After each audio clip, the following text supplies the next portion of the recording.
नमस्कार दोस्तों, बहुत बहुत स्वागत है सरकारी परीक्षा के इस YouTube चैनल पर आपका, जहां हम डेली की तरह आज भी आपके साथ डेली करंट अफेयर से रिलेटेड कुछ इंपॉर्टेंट MCQ और उनसे रिलेटेड कुछ इंपॉर्टेंट स्टैटिक इन्फॉर्मेशन शेयर करने वाले हैं। दोस्तों, यहां पे जो भी इंफॉर्मेशन आपको प्रोवाइड होने वाली है वो आपके आने वाले एग्जाम्स के पॉइंट ऑफ व्यू को देखते हुए जो है वो तैयार की गई है। ठीक है, तो कोशिश करें कि यहाँ जो आपको इन्फॉर्मेशन प्रोवाइड की जा रही है उसकी आप एक शॉर्ट नोट बना लें, ताकि आपके आने वाले जो भी नज़दीकी एग्जाम्स हैं ये शॉर्ट नोट आपके लिए क्विक रिवीजन का काम कर सके। दोस्तों, हम जो ये क्वेश्चन आपके साथ डेली यहाँ पे प्रेजेंट करते हैं केवल 10 क्वेश्चन करते हैं, लेकिन ये 10 क्वेश्चन जो है वो आपके लिए हम जो है पूरी एनालिसिस करके ये क्वेश्चन यहाँ पे प्रेजेंट करते हैं, ताकि ये क्वेश्चन डायरेक्ट या तो आपके आने वाले एग्जाम्स में पूछे जाएं या जो इन्फॉर्मेशन हम उस क्वेश्चन से रिलेटेड यहाँ पे आपको प्रोवाइड करते हैं उनसे सवाल आपके एग्जाम्स में आ जाए। और मेरा मेन मकसद यही होता है कि करंट अफेयर्स सीरीज में जो है आपका कोई भी जो है क्वेश्चन ना छूटे। साथ ही साथ हम इनसे रिलेटेड कुछ स्टैटिक इन्फॉर्मेशन भी प्रोवाइड करते हैं जो आपके लिए एडिशनल इन्फॉर्मेशन का काम करती है, यानी आपके स्टैटिक जो जीके है उसको और मजबूत करने का काम करती है। तो वीडियो को लास्ट तक देखें, बीच में ना छोड़ें, क्योंकि ये जो करंट अफेयर्स यहाँ पे प्रेजेंट होने वाले हैं ये आपके लिए काफ़ी ज़्यादा जो है वो इम्पोर्टेंट होने वाले हैं। ठीक है दोस्तों, तो बिना देर किए वीडियो को आगे बढ़ाते हैं और हमेशा की तरह आज हम अपने दिन की शुरुआत जो है वो मोटिवेशनल कोट से करते हैं। दोस्तों, हम हर रोज़ जो है डेली सुबह सुबह इस सीरीज को जो है शुरू करने से पहले मोटिवेशनल कोट जो है आपके सामने प्रेजेंट करते हैं। इसके पीछे हमारा मकसद यही होता है कि जब हम कोई भी काम को करते हैं तो काम तो सभी करते हैं, लेकिन एक पॉजिटिव थॉट के साथ अगर हम किसी काम को जो है वो शुरू करें तो हमें उसमें सफलता मिलने के जो चांसेस होते हैं वो काफ़ी ज़्यादा बढ़ जाते हैं। तो मेरा मेन मकसद यही है कि यहाँ जो आपको कोट मैं आपको प्रेजेंट करता हूँ, जो उसकी मीनिंग समझाता हूँ, ये आपके अंदर जो है वो पॉजिटिव थॉट को जो है वो और अंदर से जो है वो उसको जागरूक करें, ताकि आप इस थॉट के साथ इस वीडियो को अच्छे तरीके से कंसंट्रेट माइंड से देखें और साथ ही साथ इस इंफॉर्मेशन को अपने माइंड में जो है वो सेट कर लें। क्योंकि आप जो ये वीडियो को देख रहे हैं निश्चित तौर पे आप जरूर किसी न किसी एग्जाम की तैयारी कर रहे हैं या अपने लिए एडिशनल इंफॉर्मेशन जो है वो चाह रहे हैं। तो हम बस यही कोशिश में लगे हैं कि आप इस इंफॉर्मेशन को ऐसे जो है यहाँ पे मतलब सुने, ऐसे इंफॉर्मेशन को ले ताकि वो आपके लिए जो है वो एक जो है आपके माइंड में सेट हो जाए, ताकि आपके एग्जाम्स में इनसे कोई भी क्वेश्चन ना छूटे। ठीक है, तो इसी मकसद से हम इस कोट को जो है डेली प्रेजेंट करते हैं। तो आज हम देखते हैं हमारा आज का कोट क्या है जो आपके लिए काफ़ी ज़्यादा इम्पोर्टेंट है। वो है, सकारात्मक सोच के साथ आपकी सकारात्मक कार्रवाई से सफलता मिलती है। जी दोस्तों, किसी भी काम को करने में अगर आपकी सोच सकारात्मक है और आप उस काम को जो है सकारात्मक तरीके से करते हैं, यानी पॉजिटिव तरीके से करते हैं, तो आपको निश्चित तौर पे जो है वो सफलता मिलेगी ही मिलेगी, आप ज़रूर सक्सेस हो जाओगे। दोस्तों, कई बार क्या होता है कि जब हम तैयारी करते रहते हैं तो हमारे अंदर, अगर हम अच्छे स्टूडेंट्स हैं या अगर अच्छे पढ़ाई लिखाई में हैं या किसी भी फील्ड में अगर अच्छे हैं, तो हमारे अंदर जो है वो ईगो आ जाती है। दोस्तों, इस ईगो को ही ख़त्म करना है और ईगो के कारण हमारे जो है मन में, हमारे माइंड में जो है वो निगेटिव थॉट आने लगते हैं कि मैं इस एग्ज़ाम को क्लियर कर ही लूँगा क्योंकि मैं ये पढ़ चुका हूँ, मेरे अंदर जो है इसकी इन्फॉर्मेशन है। दोस्तों, आप कितना भी इंफॉर्मेशन का बंडल जो है अपने अंदर जो है भर लो, आप कितना भी पढ़ लो, लेकिन जब तक आप पॉजिटिव थॉट के साथ जो है उसको प्रेजेंट नहीं करोगे तब तक वो आपके लिए बेकार है। आप पढ़ाई कर रहे हो या कोई भी काम कर रहे हो, उसमें आपकी जो सोच होनी चाहिए वो पॉजिटिव होनी चाहिए और आपका जो काम भी होना चाहिए उससे दूसरे को जो है वो मदद मिले, यानी दूसरे को जो है वो उसके लिए हेल्पफुल हो, तो ही आप उस काम में सक्सेस हो पाओगे। कई बार हम अपने आसपास के स्टूडेंट्स के साथ जो है वो कंपटीशन कर लेते हैं। दोस्तों, हमें उनसे कंपटीशन नहीं करना है, हमें अपने लाइफ को जो है उस ट्रैक पे लाना है, हमारे गोल को पाना है जहां हम पहुंचना चाहते हैं। हर किसी की कैपेबिलिटी अलग अलग होती है, तो यही पॉजिटिव सोच जो है आपको अपने अंदर लाना है। बोला जाता है दोस्तों कि जब तक आपकी सोच पॉजिटिव नहीं होगी तब तक प्रकृति भी आपके साथ नहीं देती है। यानी अगर आपका सोच पॉजिटिव है, आप अपना जो कार्य कर रहे हैं, जो वर्क कर रहे हैं, अगर वो पॉजिटिव डायरेक्शन में है तो नेचर भी आपका साथ देता है आपको सक्सेसफुल बनाने में। तो कोशिश करें कि आप कोई भी काम करें, चाहे वो पढ़ाई लिखाई से संबंधित हो या कोई भी काम, उसमें अपना जो थॉट हो वो आपका पॉजिटिव हो और वो काम जो हो वो लोगों की भलाई के लिए हो। ठीक है दोस्तों, तो इसी जो है बहुत ही इंपॉर्टेंट कोट के साथ जो है अब हम अपने डेली करंट अफेयर्स वाले सीरीज में आगे बढ़ते हैं और देखते हैं हमारा आज का पहला important question. So our first question is which of the following gas has been discovered by the Chandrayaan-2 orbiter beneath the surface of the moon? Chandrayaan-2 के ऑर्बिटर ने चंद्रमा की सतह के नीचे निम्न में से कौन सी गैस की खोज की है?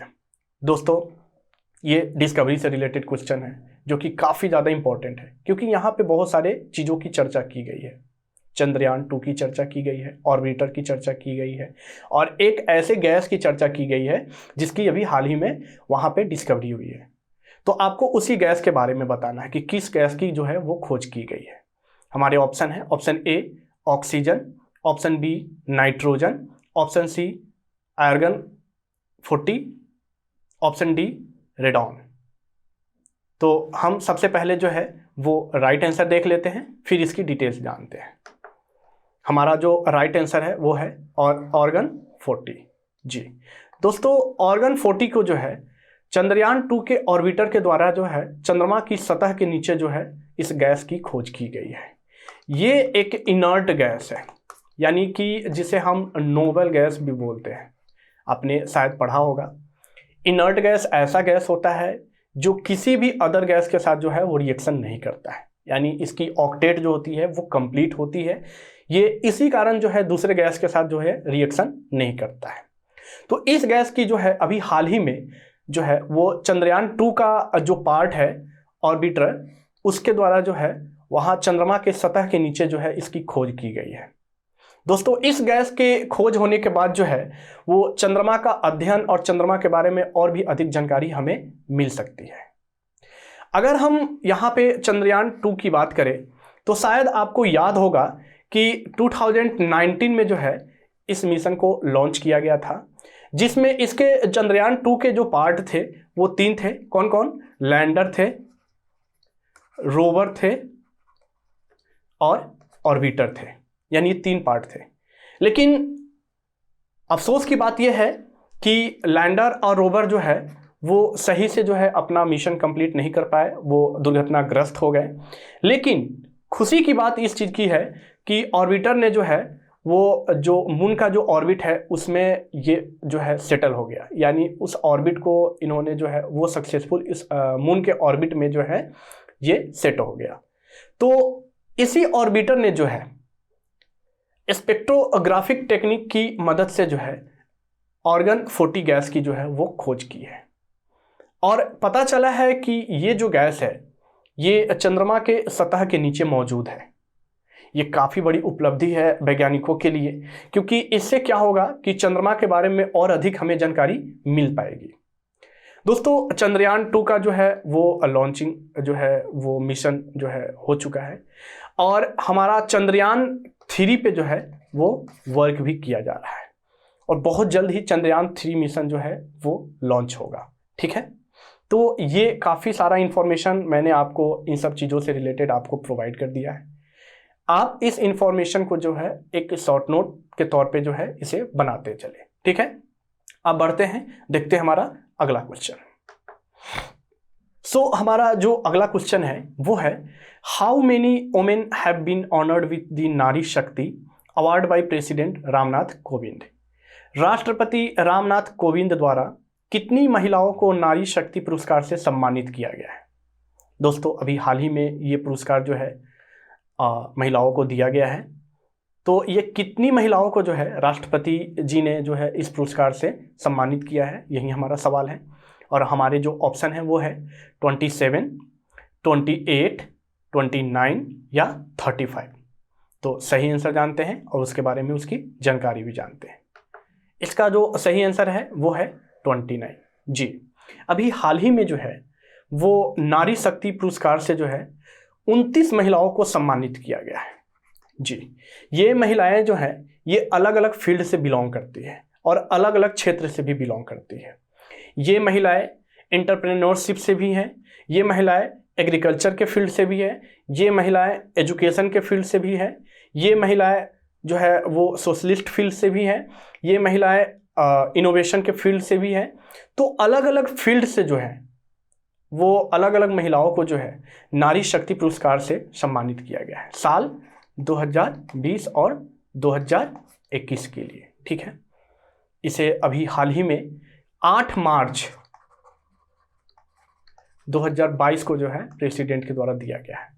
दोस्तों, आपको ये शायद पता ही होगा कि अभी 8 मार्च को इंटरनेशनल जो है वो वुमेन्स डे मनाया गया है और इसी डे पे जो है ये खास पुरस्कार जो है वो हमारे देश के नारियों को जो है वितरित किए गए हैं। और ये जो पुरस्कार है ये सिर्फ जो है नारी को ही नहीं बल्कि संस्थानों को भी प्रोवाइड किया जाता है। ये पुरस्कार नारी शक्ति पुरस्कार जो है इसकी जो शुरुआत की गई थी वो महिला और विकास मंत्रालय के द्वारा की गई थी। दोस्तों याद रखिएगा, महिला और जो है बाल विकास मंत्रालय, ठीक है, ये मंत्रालय के द्वारा इस पुरस्कार की जो है वो शुरुआत की गई। और ये पुरस्कार अभी हाल ही में हमारे देश के राष्ट्रपति श्री रामनाथ कोविंद द्वारा जो है वो प्रदान किया गया है। यहाँ पे आपको जो है वो ढेर सारा इंफॉर्मेशन दे दिया गया है, आप इसको अच्छे से ध्यान में रखते हुए रिवाइज करें। ठीक है, अब बढ़ते हैं हम अपने अगले क्वेश्चन की ओर। सो हमारा जो अगला क्वेश्चन है वो है विच बैंक हैज लॉन्च्ड 1 2 3 पे UPI service for feature phone. किस बैंक ने फीचर फोन के लिए 1 2 3 पे यूपीआई सेवा शुरू की है? हमारे ऑप्शन है, option A Bharatiya state bank यानी कि state bank of India, option B भारतीय रिजर्व बैंक यानी कि reserve bank of India, option C Punjab national bank, option D Indian overseas bank. जी, आपके सामने जो है ये सवाल रखा गया है कि इनमें से किस बैंक ने जो है वो फीचर फोन के लिए एक सर्विस जो है की शुरुआत की है। उस सर्विस का नाम है 1 2 3 पे यूपीआई। ठीक है, तो अब हम अपना सही जवाब देख लेते हैं। हमारा सही जवाब है भारतीय रिजर्व बैंक ऑफ इंडिया। जी, ये जो है हमारे देश का सेंट्रल बैंक है जिसे बोल सकते हैं। और इस बैंक के द्वारा अभी हाल ही में जो लोग स्मार्टफोन के अलावा फीचर फोन यूज करते हैं जिसमें स्मार्ट जो है फोन के जैसे सर्विस नहीं होते हैं या स्मार्टफोन जैसे जो है एप्लीकेशन वगैरह नहीं होते हैं, उन्हें फीचर फोन कहते हैं। तो उस फोन के लिए जो है इन्होंने एक जो है सेवा की शुरुआत की है जिसका नाम है 1 2 3 पे यूपीआई सेवा। इस जो है फोन के द्वारा अब जो है जिन लोगों के पास स्मार्टफोन नहीं है वो लोग भी अब डिजिटल पेमेंट करने में सक्षम होंगे। जी, अगर उनके पास फीचर फोन है जो स्मार्टफोन नहीं है तो इस फीचर फोन की मदद से भी वो डिजिटल पेमेंट करने में सक्षम होंगे। ऐसे में क्या होता था कि जिन लोगों के पास स्मार्टफोन थे वही डिजिटल पेमेंट जो है वो लेन देन करते थे, लेकिन फीचर फोन वाले इससे वंचित रह जाते थे। तो हमारे देश में जो एक डेटा निकाला गया है लगभग 40 करोड़ लोगों के पास जो है वो फीचर फोन अवेलेबल है। इससे क्या हो रहा है कि लोगों को काफ़ी परेशानी हो रही थी अपने जो है वो लेन देन करने में। उन्हें बैंक जाना पड़ जाता था या उन्हें जो है कैश के रूप में जो है अपना लेन देन करना पड़ता था, जो कि काफ़ी जो है वो मुश्किलों भरा जो है ये समय होता है क्योंकि भीड़ में या आपको लाइन में लगनी पड़ जाती है इन सब सेवा के लिए। तो इसी को मद्देनजर रखते हुए जो हमारा देश का भारतीय रिजर्व बैंक है उनके द्वारा ये फैसला लिया गया है कि इस फोन के लिए भी एक जो है सर्विस शुरू की जा रही है। इस सर्विस का नाम है 1 2 3 पे यूपीआई।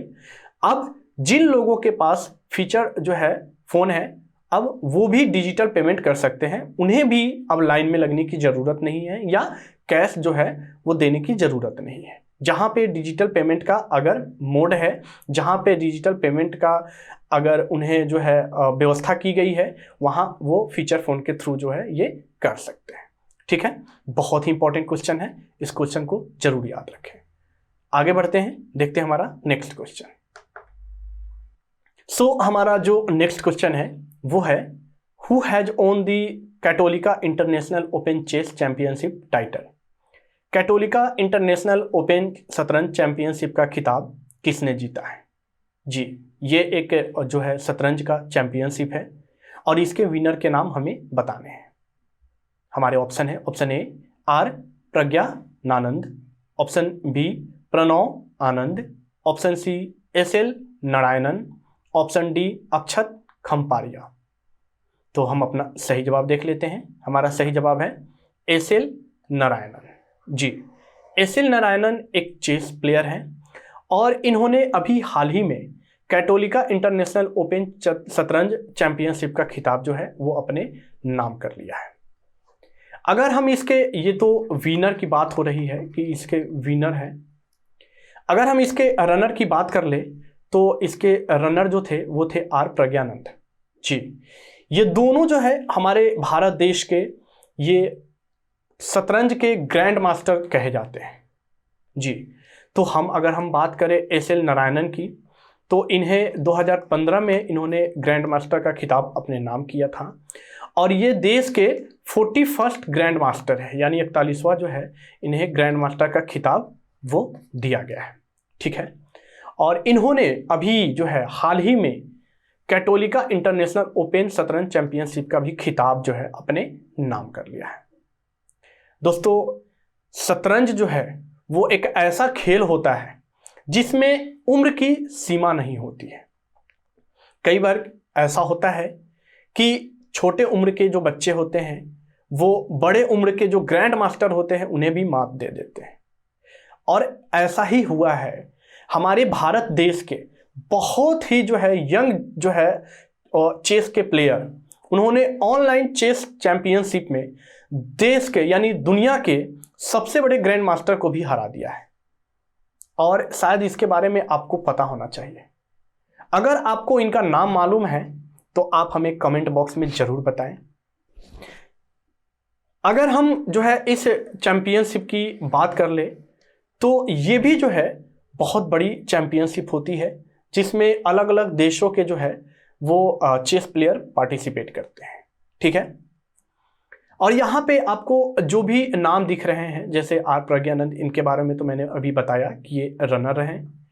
प्रणव आनंद, अक्षत खम्पारिया, ये हमारे देश के जो है वो महान जो है चेस प्लेयर हैं। ठीक है दोस्तों, आगे बढ़ने से पहले हम आपको कुछ इंपॉर्टेंट इंफॉर्मेशन जो है वो प्रोवाइड करना चाहते हैं। ये आपके लिए काफ़ी ज़्यादा इंपॉर्टेंट है क्योंकि अभी हाल ही में जो है वो न्यूज में एक टर्म जो है वो जो है बहुत सुनने को मिल रहा है, कवच। यानी ये एक क्या है, कवच यानी कि एक ऐसा सिस्टम जिसे ATPS बोला जा रहा है, जो क्या करेगा, अब ट्रेनों के बीच की कोलिजन को जो है वो खत्म कर देगा।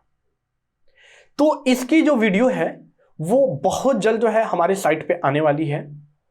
आपको अगर इस वीडियो के बारे में बहुत पूरी जानकारी चाहिए तो आप जो है इस चैनल को अगर सब्सक्राइब नहीं किया है तो सब्सक्राइब कर ले और बेल आइकन को जरूर दबा ले, ताकि जब ये वीडियो हमारी इस चैनल पे आए तो उसकी नोटिफिकेशन सबसे पहले आपको मिल जाए। दोस्तों, इस जो कवच के ऊपर जो वीडियो हमने बनाया है उसमें बहुत सारे चीज़ों को हमने कवर किया है जो आपके एग्जाम्स में पूछे जा सकते हैं। जैसे कवच है क्या, इसकी डेवलपमेंट किसके द्वारा की गई है, डिजाइन किसके द्वारा की गई है, ये इसका जो ट्रायल है वो कहाँ किया गया है, इसके जो है वो कॉस्ट कितनी है, इसके सिग्निफिकेंस कितने हैं, इन सारी चीज़ों के डिटेल के लिए आपको जो है हमारे इस साइट पे जब इस वीडियो की रिलीजिंग होगी तो उसकी नोटिफिकेशन आपको मिल जाएगी, और इस वीडियो को आप जरूर देखें। ठीक है दोस्तों, अब बढ़ते हैं हमारे नेक्स्ट क्वेश्चन की ओर। हमारा जो नेक्स्ट क्वेश्चन है वो है, which bank has released a booklet named be aware, यानी किस बैंक ने बी अवेयर नामक एक पुस्तिका जारी की है। हमारे ऑप्शन है, option A Bharatiya state bank, option B भारतीय reserve bank, option C Punjab national bank, या ऑप्शन डी एक्सिस बैंक। तो राइट आंसर देखते हैं, हमारा राइट आंसर क्या है, वो है भारतीय रिजर्व बैंक। जी, हमारे देश के भारतीय रिजर्व बैंक के द्वारा ग्राहकों के लिए एक पुस्तिका जो है वो जारी की गई है। इस पुस्तिका का नाम है बी अवेयर। दोस्तों, इस नाम को जो है वो ध्यान से देखें, क्योंकि यहाँ जो ए है वो ब्रैकेट में रखे गए हैं। तो आप इस जो है टर्म को यानी इस नाम को ध्यानपूर्वक देखें, क्योंकि अगर इनसे सवाल आपके एग्जाम में बनेंगे तो शायद आपको कंफ्यूज करने के लिए यहाँ पे एग्जाम में बी अवेयर ऐसे लिखे हुए मिल जाएंगे, जो शायद आप इसे मार्क करके भी चले आ सकते हैं। तो इस टर्म को जो है वो आप ध्यान से देखें, ठीक है। अब हम इस पुस्तिका की बात कर लेते हैं, यानी इस बुकलेट की बात कर लेते हैं। दोस्तों, ये जो बुकलेट जो जारी किया गया है रिजर्व बैंक के द्वारा, इस बुकलेट को जारी करने के पीछे का मेन मकसद यही है कि जो वित्तीय लेन देन में यानी पेमेंट में जो हम सावधानी नहीं बरतते हैं, या कई सारे लोगों के साथ जो है वो डिजिटल लेन देन में जो है वो धोखाधड़ी हो रही है। कई सारे लोगों के पैसे जो है वो उड़ा लिए जाते हैं। इस पे एक वेब सीरीज भी बन चुकी है। तो ये वेब सीरीज बनी है, ये सत्य घटना पे बनी हुई है। तो इन सब चीज़ों से बचने के लिए, यानी इन सब चीज़ों के सावधानी बरतने के लिए और उनके उपाय के लिए ये रिजर्व बैंक द्वारा एक पुस्तिका जारी की गई है। और इन सब चीज़ों को कैसे बचा जाए, इन सब चीज़ों से कैसे बचा जाए, कैसे सावधानी बरतनी चाहिए हमें, इन सब चीज़ों की जो है वो डिटेल्स इस बुक में दी गई है। ये काफ़ी इंपॉर्टेंट जो है ये बुकलेट है, ये हर लोगों को पढ़नी चाहिए, क्योंकि ये हमारे भारतीय जो है, ये हमारे भारत के जो है केंद्रीय बैंक यानी कि भारतीय रिजर्व बैंक के द्वारा जो है इसे लोगों के लिए यानी ग्राहकों के लिए जो है वो रिलीज किया गया है।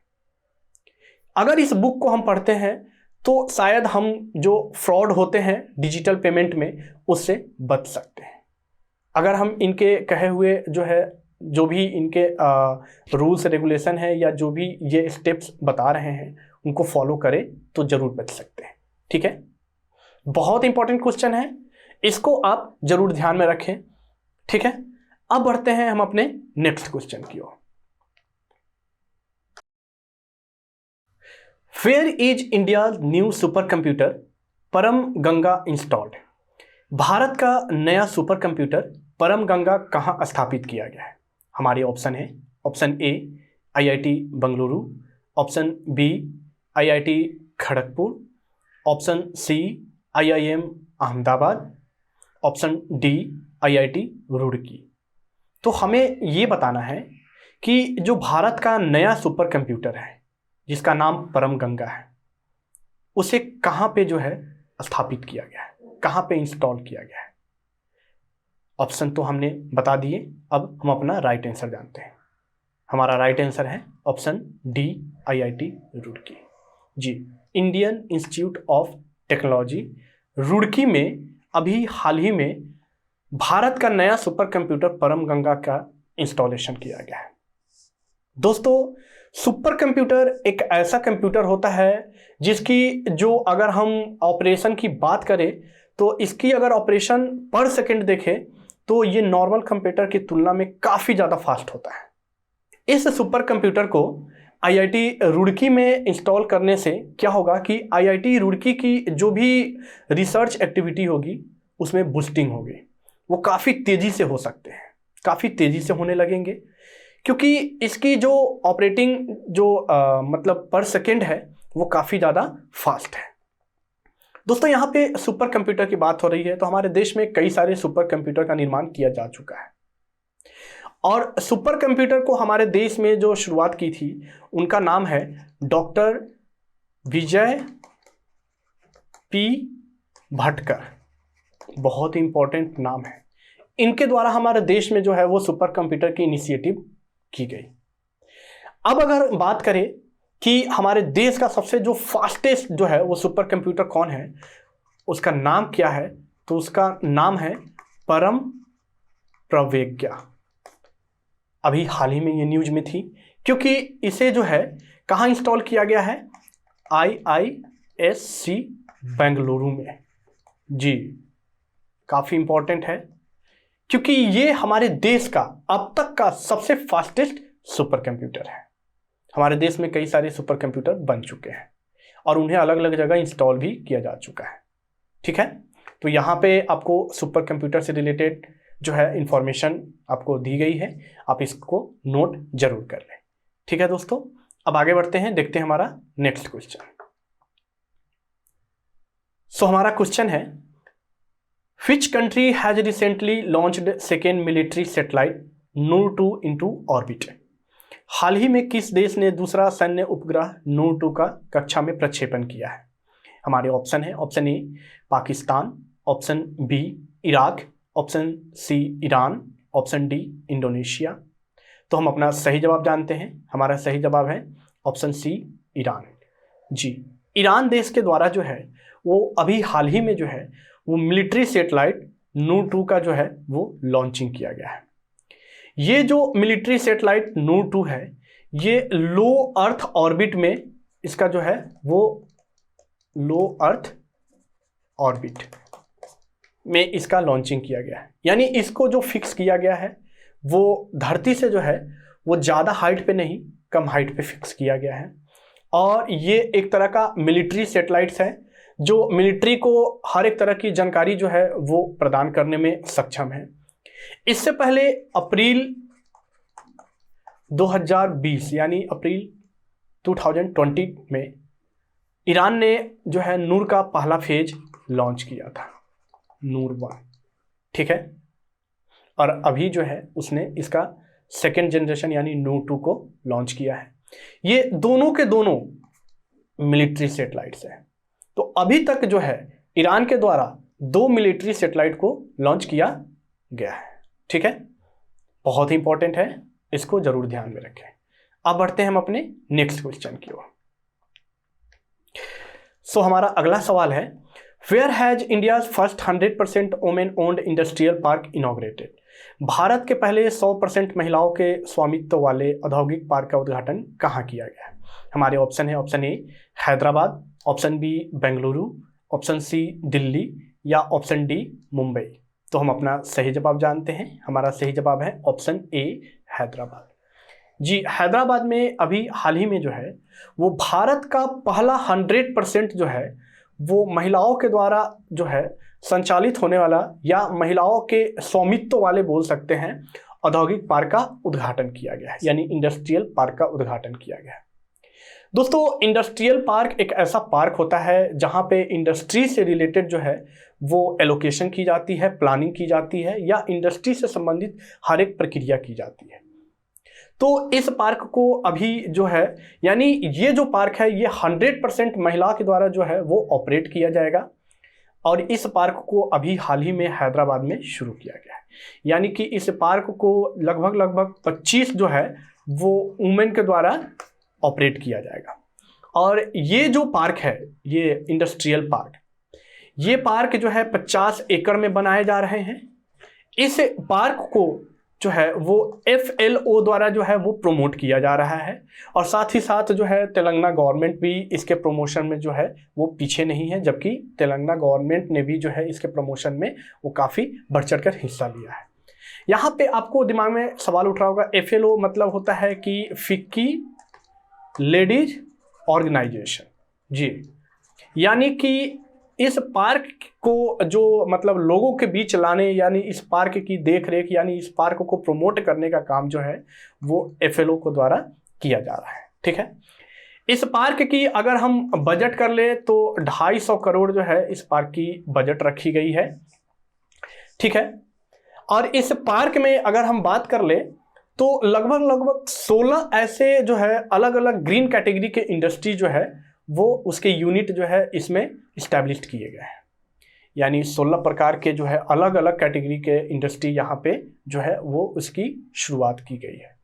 और ये पार्क जो है वो पूरी की पूरी 100% जो है ये वुमेन के द्वारा ऑपरेट किया जाएगा। तो ये देश का ऐसा पहला पार्क है जहाँ पे जो है 100% जो है वो महिलाओं के जो है वो द्वारा जो है वो संचालित किया जाए। ठीक है, अब आगे बढ़ते हैं, देखते हैं हमारा नेक्स्ट क्वेश्चन। सो हमारा अगला सवाल है, who has been appointed as the president of the financial action task force, यानी कि FATF। वित्तीय कार्रवाई कार्यदल के अध्यक्ष के रूप में किसे नियुक्त किया गया है? हमारी ऑप्शन है, option A Jiang Min Liu, option B Marshall Willingsley, option C T Raja Kumar, option D Santiago Untamendi. तो हमारे ऑप्शन जो है वो आपको यहाँ पे दिख रहे होंगे। आपको बताने हैं कि FATF के अध्यक्ष के रूप में किसे नियुक्त किया गया है। तो चलिए हम अपना सही जवाब जानते हैं। हमारा सही जवाब है option C T Raja Kumar. जी, टी राजा कुमार जो है ये सिंगापुर के रहने वाले हैं, ठीक है, यानी ये सिंगापुरियन है। और ये पहली बार ऐसा हुआ है कि वित्तीय कार्रवाई दल के अध्यक्ष के रूप में किसी सिंगापुरियन पर्सन को जो है वो नियुक्त किया गया है, ठीक है। तो ये भी एक जो है बहुत ही इंपॉर्टेंट इंफॉर्मेशन है। इसके पहले जो है इस अध्यक्ष के पद पे यानी FATF के प्रेसिडेंट के पद पे कोई भी सिंगापुर के पर्सन को नियुक्ति नहीं की गई थी, ठीक है। अब अगर हम बात कर ले कि FATF यानी कि फाइनेंशियल एक्शन टास्क फोर्स, तो ये क्या करता है? इसका जो मेन काम है वो ग्लोबल मनी लॉन्ड्रिंग और टेररिज्म से संबंधित जो है वो समस्या को समाधान करना यानी उसकी देखरेख करना है, ठीक है। इसका जो है शुरुआत किया गया था वो G7 कंट्री के द्वारा इसे शुरू किया गया था। दोस्तों यहाँ G7 दिख रहे हैं, आपको हमें कमेंट में बताने हैं कि G7 में जो है वो कौन कौन से कंट्री है, ठीक है। और इसकी जो शुरुआत की गई थी वो 1989 में की गई थी, ठीक है। तो उसी के प्रेसिडेंट के पद पे जो है अभी हाल ही में टी राजा कुमार को नियुक्त किया गया है, ठीक है। बहुत ही इंपॉर्टेंट है। आगे बढ़ते हैं, देखते हैं हमारा आज का लास्ट जो है इंपॉर्टेंट क्वेश्चन। सो हमारा आज का जो सबसे लास्ट इंपॉर्टेंट क्वेश्चन है वो है which countries former president Rafiq Tarar had passed away at the age of 92। किस देश के पूर्व राष्ट्रपति रफीक तरार का 92 साल की उम्र में निधन हो गया है? हमारे ऑप्शन है, option A Iraq, option B Pakistan, option C Iran या ऑप्शन डी दक्षिण अफ्रीका। तो आपको बताने हैं कि रफीक तरार जो है वो किस देश के राष्ट्रपति थे जिनका अभी हाल ही में निधन हो गया है। तो हम अपना सही जवाब देख लेते हैं। हमारा सही जवाब है पाकिस्तान। जी, इंडिया की जो नेबरिंग कंट्री है पाकिस्तान, उसके रफीक तरार पूर्व राष्ट्रपति थे जिनका 92 ईयर्स की एज में जो है वो निधन हो गया है। रफीक तरार पाकिस्तान के सुप्रीम कोर्ट के जज तथा वहाँ के प्रेसिडेंट भी थे। ये अलग अलग टेन्योर में सुप्रीम कोर्ट के जज के रूप में भी इन्होंने कार्य किया हुआ था और प्रेसिडेंट के रूप में भी कार्य किया हुआ था।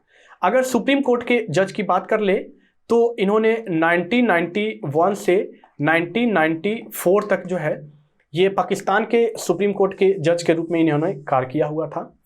और अगर प्रेसिडेंट की बात कर ले तो 1997 से 2001 तक ये पाकिस्तान के प्रेसिडेंट के रूप में इन्होंने कार्य किया हुआ था। यानी कि नवाज शरीफ जो पाकिस्तान के प्रधानमंत्री थे उनके टेन्योर के समय ये प्रेसिडेंट थे, ठीक है, जिनका अभी हाल ही में जो है वो निधन हो गया है। ये काफ़ी इंपॉर्टेंट पर्सनालिटी थे पाकिस्तान के लिए। और ये सवाल आपके लिए भी काफ़ी इंपॉर्टेंट है क्योंकि ये जो नाम है ये किसी खास व्यक्ति का नाम है जो कि किसी खास पद पे है, तो इससे भी सवाल बनते रहते हैं, ठीक है दोस्तों। तो दोस्तों ये थे हमारे आज के कुछ डेली करंट अफेयर से रिलेटेड कुछ इंपॉर्टेंट MCQ। अगर आप और भी डिटेल्स जानकारी चाहते हैं तो आप हमारे सरकारी परीक्षा के चैनल को विजिट कर सकते हैं। वहाँ पे आपको जो है वो डेली करंट अफेयर्स के अलावा वन लाइनर्स, न्यूज एनालिसिस और रेडी रेफरेंस भी आपको मिल जाते हैं जो आपकी तैयारी में जो है वो 4 चांद लगाने का काम करते हैं। तो आप कोशिश करिए कि इस वीडियो के जो है ख़त्म होने के बाद आप जो है हमारी सरकारी परीक्षा की चैनल को ज़रूर विजिट करें। आपके लिए हम वहाँ भी बहुत कुछ प्रोवाइड करते हैं। दोस्तों अगर इन सब के अलावा आप किसी भी सोशल मीडिया से जुड़े हुए हैं, चाहे वो ट्विटर है, चाहे वो फेसबुक है, चाहे वो टेलीग्राम है, चाहे वो इंस्टाग्राम है, तो वहाँ भी सरकारी परीक्षा नाम की चैनल है, आप उसको फॉलो कर सकते हैं। हम वहाँ भी अपडेट रहते हैं, आप वहाँ से भी जानकारी जो है वो ले सकते हैं। दोस्तों अगर आपको ये वीडियो पसंद आया है तो आप लाइक करें और जो भी मैंने यहाँ पे सवाल आपसे पूछे हैं उसे हमें कमेंट बॉक्स में ज़रूर बताएं, तथा और इस वीडियो को जो है अपने फ्रेंड्स और रिलेटिव्स के साथ जो है शेयर करें। अगर आप इस चैनल पे नए हैं तो आप जो है इस चैनल को सब्सक्राइब कर लें और बेल आइकन को ज़रूर दबा लें। दोस्तों, पढ़ते रहिए, हंसते रहिए, मुस्कुराते रहिए और अब अपने हेल्थ का भी ध्यान रखते रहिए। धन्यवाद।